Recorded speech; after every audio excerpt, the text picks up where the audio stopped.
guys, this is the first time that I'm gonna do something like seriously like this. I've shown how I make my sourdough bread, but my new thing that I really like is these cottage cheese bagels. So I'm gonna be making some of those. I'm gonna show you how I did it. I didn't come up with this recipe. Like, you can find a bajillion recipes for this. But I'm not just gonna make bagels. For starters, they make great breakfast sandwiches. I think they would make a good hamburger bun replacement for me. And I'm also gonna try to see if I can make one thin enough and flat enough for like a single serving for pizza for me. Like, we eat frozen pizza once a week just as an easy meal. My husband really likes rising crusts. I can't eat the rising crust, that crust. It's too much bread, too much carbohydrates. And I have what is called reactive hypoglycemia. So I have to really do the math to figure out how much protein, how much carbs, how much fiber, in order to keep myself from spiking really high and then crashing really, really low. Because that's what my body does. It doesn't know how to react.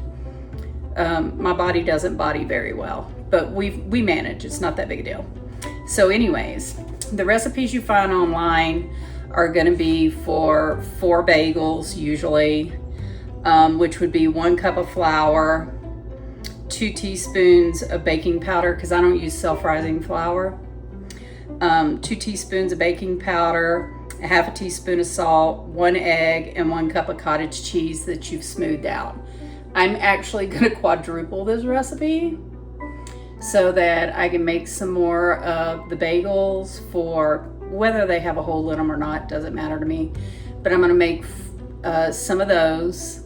They freeze really well.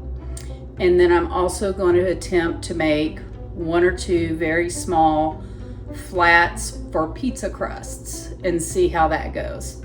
So come along with me while I mess up a recipe. So first things first is I'm going to go ahead and put my dry ingredients in my mixer. That way I don't have to wash this because I'm lazy. Let me get a spoon. So first I made these the first time just with a bowl and stirring it up and stuff myself. It made the biggest mess. I'm trying not to do that, so we're going to try a stand mixer today.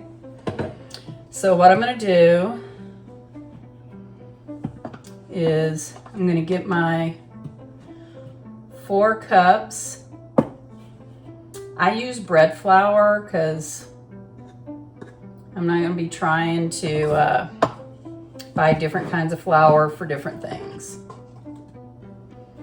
And I use bread flour when I make sourdough, so I'm just doing a rough estimate. I know last time I added a lot of flour to keep it from being sticky, so if I go over 4 cups just a hair, that's not a big deal. Not to me.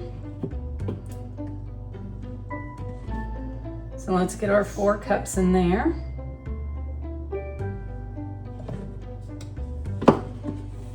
I know a lot of people are on these high protein diets. And, you know, I do all the math because of my reactive hypoglycemia. But part of me is not too sure as to how well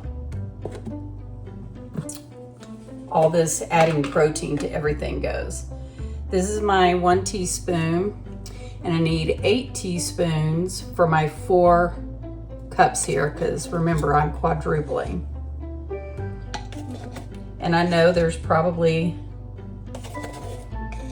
some way to convert this into something else, but I'll just do it the way it is. I see no reason to make it harder. That's 5, 6,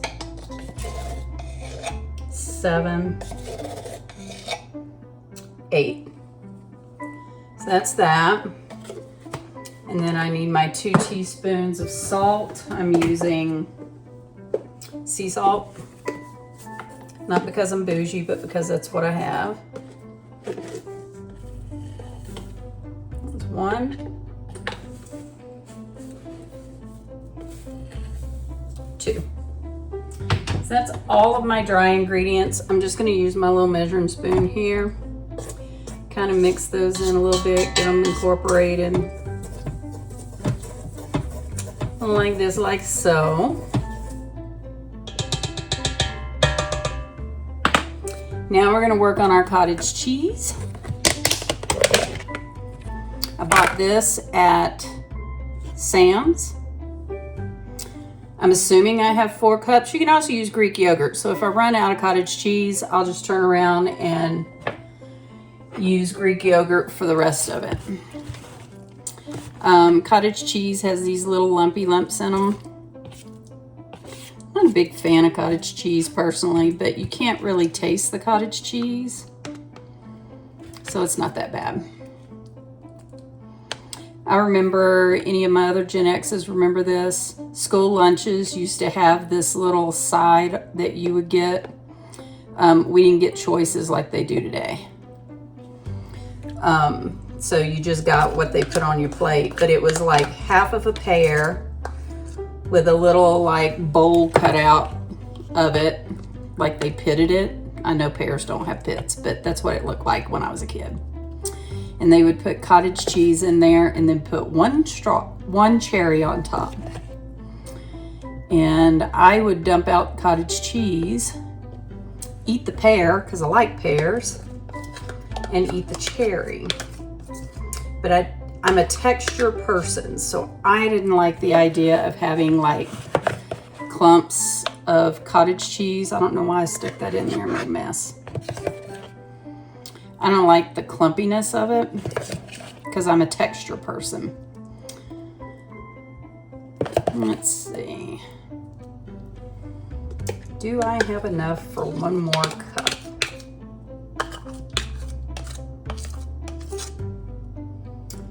So let's see. I got this much left in here, so we're going to see if that'll make one more cup.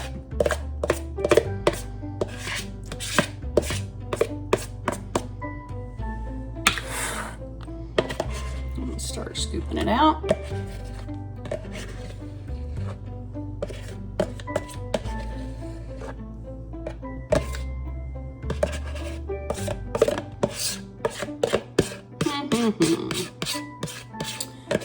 My favorite thing from school lunches back in the day is that rectangular pizza.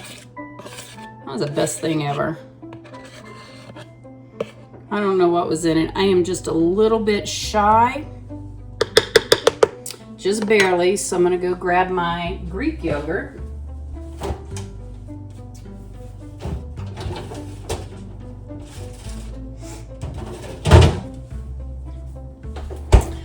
I need about 1/4 cup. And I'm gonna put it in here with this and just mix it all up. I know the Greek yogurt doesn't really need to be blended, but I'll put all of my wet ingredients in one thing.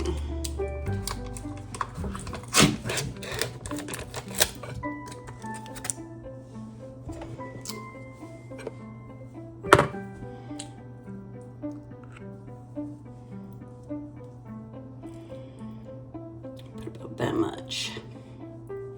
That'll be good. Get all this dumped in.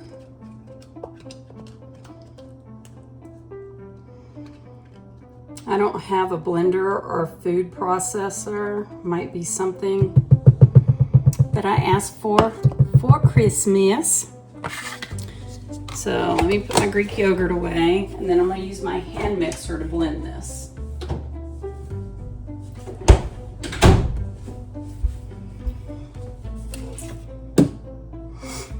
All right, let's get to blending. I don't know how loud this is going to be.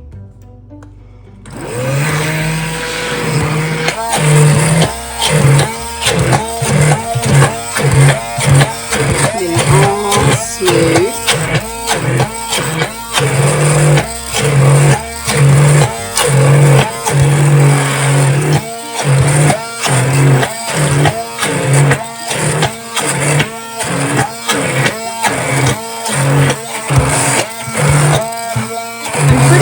it smooths out in the baking process. But again, I'm a texture person. All of my food things are in my head, and I know that. There we go.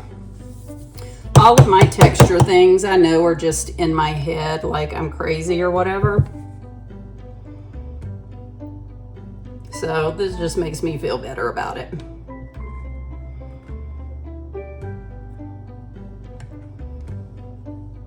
And I'm just doing this in real time to show you how long it takes to get this all mixed up. The baking part I won't film because that's 30 minutes of baking and that'd be weird. Let me get it all out.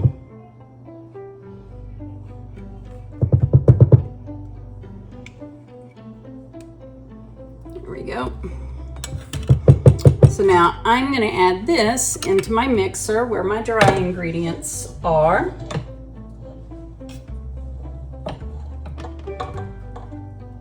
Remember, this whole process today is about making it less messy, so let's see how much of this I can do without the mess.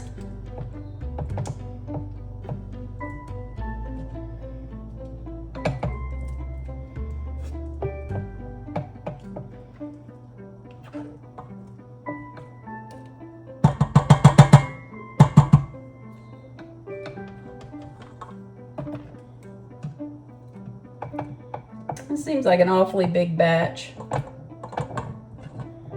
Hopefully I don't regret this.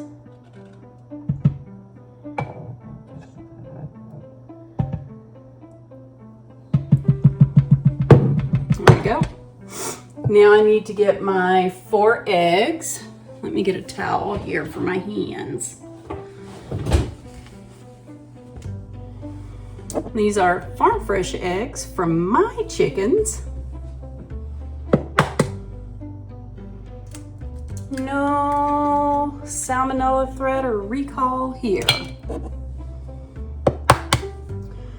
I have 2 chickens that lay what I would consider large eggs. And then I have 2 chickens that lay what I would consider a medium egg. You need 1 large egg for every cup of flour, every cup of yogurt, cottage cheese, whatever it is you choose to do. And then I am going to set this on to start mixing. And I'm just using a dough hook. I'm going to start it off relatively slow. Okay, so what I did was I created myself a work surface.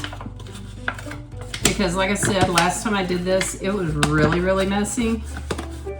But also, I'm gonna have to use flour to flour my surface and stuff. And I ran out, so let me refill my lovely little Tupperware containers with some flour. I buy the big bags of King Arthur bread flour from Sam's or Costco when we go. And I use this for all of my sourdough and now my cottage cheese stuff. One of these bags is more than what will go in here, but I'll keep one out. I'll put one up. I'll refill this as I need to. You're supposed to generously flour your surface. So I already know it's going to be stickier than you think. So I'm going to put that right there. And then I'm going to get rubber gloves. All right, I cut that while I was getting some supplies together. So like I said, I don't like the way things feel. So I'm gonna put some gloves on. And then I also got this scraper that I can use to help manipulate it while it's so freaking sticky. And what I'm gonna do, because I did make a quadruple batch, is I'm gonna take this out a little at a time.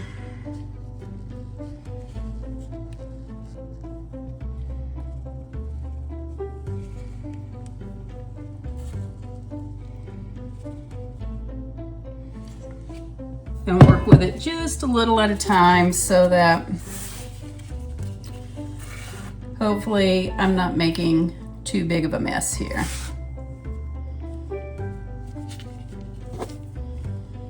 What you're supposed to do is knead it a little bit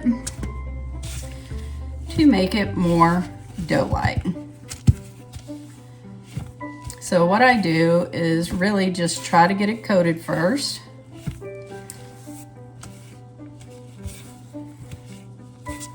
I don't know that you're really trying to like build gluten like you do with bread. For me, this whole part is just about getting it to be not so sticky.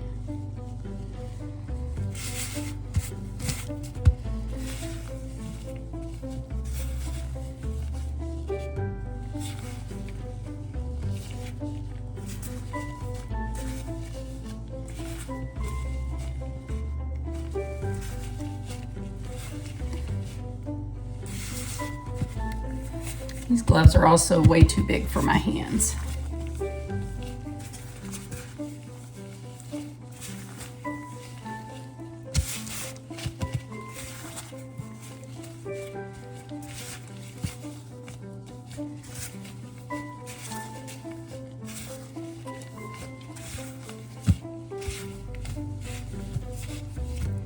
All right, I'm gonna leave that right there. I'm gonna slide these off. Get me a couple of baking pans and preheat my oven to 375. I'm gonna put some parchment paper on my baking pans. I'm also gonna just take a little bit of olive oil, spray on there. I don't know if you need to do that, but that's what I'm doing.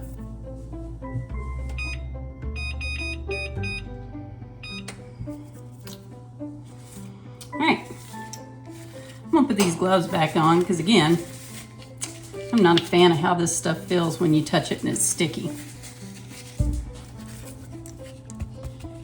Some flour on here. And I'm gonna divide this into 4. Just like that. These gloves are so sticky, it's not even funny.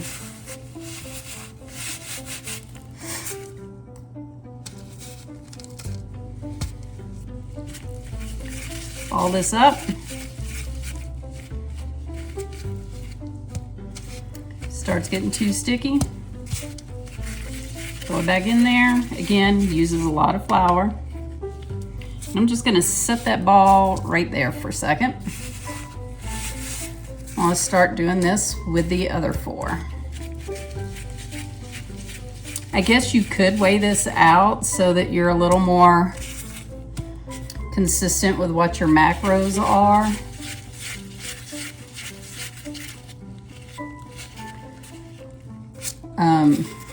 I'll get my scale and see about how big these were, because I'm not really measuring anything, so.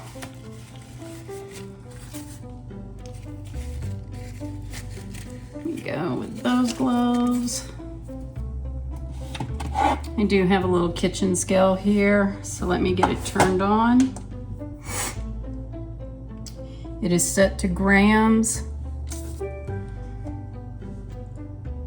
That one's about 120 grams. That one's a little bigger, 140. 137. 131. So these I'm going to use to be, you know what? I messed this up because I added eggs to this. The eggs are supposed to be for an egg wash. So I've put eggs in them. I don't know what that's gonna do to it. So this really is gonna be an experiment now.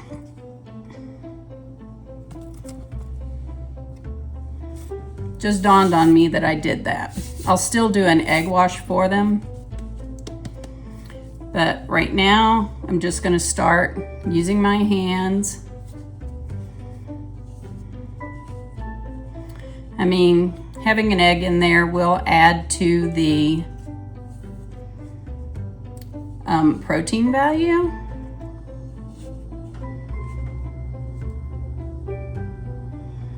So let's just see how that works out for me. And again, the last time I did this, my holes completely closed up.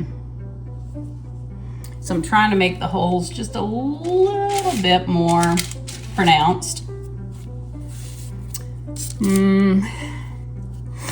I'm worried about whether or not I just messed this up with the whole egg thing, but we'll see.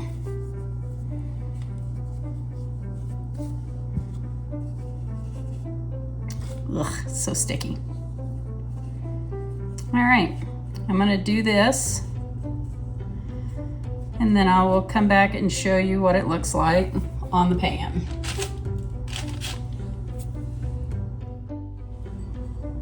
Okay, I did beat up another egg to use as an egg wash. Again, don't know what adding an egg is gonna do to this, but as far as me having added eggs to the mix, we'll just have to wait and see if I just wasted all of this. And by waste, I mean I have animals, so nothing ever really goes to waste.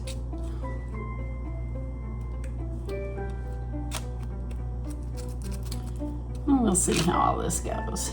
I'll go ahead and put these in while I'm doing the rest and shaping them. And then I'll bring you back when I shape them for pizza, which will be what I do last, because I will use these as my test to see how they're gonna bake.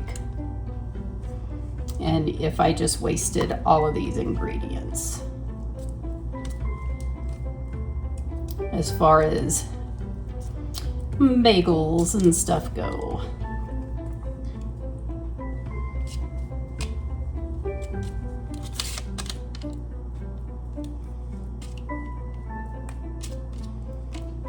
All right, let's put them in the oven and see what happens. Top rack, 375 for about 30 minutes. Okay, so I flattened some out to use for my pizza crust. And I think what I'm gonna do instead of an egg wash is put a little bit of olive oil on top. I also think I want to put just a smidge of like garlic powder and some Italian seasoning.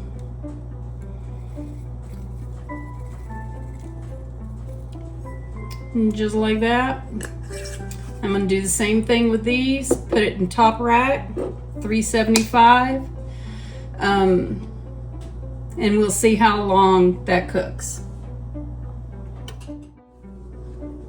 All right, let's take things out and see how bad I messed up. There's the pizza crust.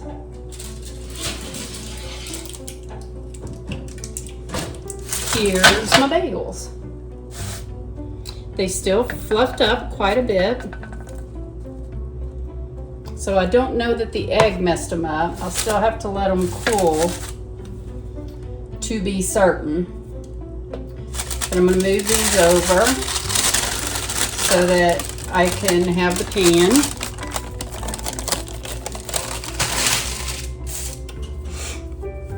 And the reason I cook these like pretty much completely done is not because I'm going to be making pizzas on them.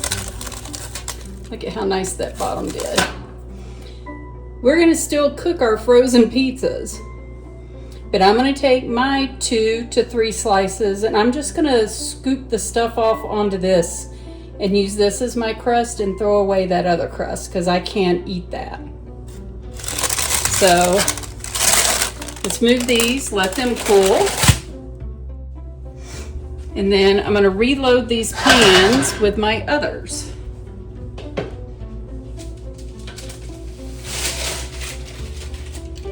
So what I decided to do with the rest of the dough, because I want to try to use them as like hamburger buns, they can still be breakfast sandwiches.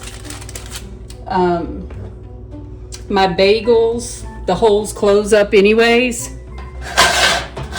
So I'm just gonna make them as like a sandwich bread bun loaf thing. So I have them brushed with egg white.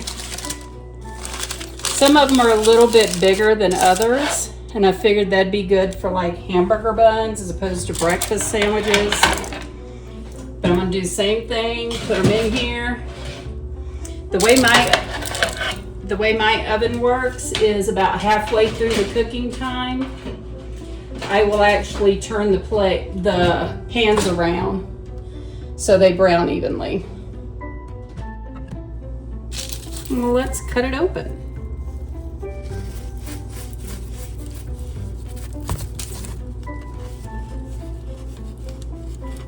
I know you're not supposed to cut towards your hands. I was in Girl Scouts, but I do it anyways. All right, this is what the inside looks like. It has some spring to it. Well, let's give it a taste. All right, so I just have the little crust part here. I'm gonna taste it plain. It feels a little bit springier than without the egg. So, yeah, let's see. This has a really good texture and it has really good flavor plain. So I think these are gonna turn out really well. I don't think adding the egg mixed it up. This is more of a bready texture, which I think might be good considering I was making them as some hamburger buns. Those will come out in about 5 minutes. That's good. I kind of like it a lot. I actually like the texture of it better than, for sandwich bread, better than the sourdough. That's pretty good. I'm gonna add some photos at the end where I did the math for the carb count, calories, that kind of thing for these. They're just an estimate. So if you want it to be a more like bagel-y kind of texture, don't add the eggs. Just do the 1 cup flour, 1 cup cottage cheese or Greek yogurt, and then use an egg as an egg wash. If you want to do this as a hamburger bun though, or a sandwich bun, I would add an egg for 1 egg for every cup of flour that you're doing, because this is good. Good texture, good chew. All right. Thanks for watching.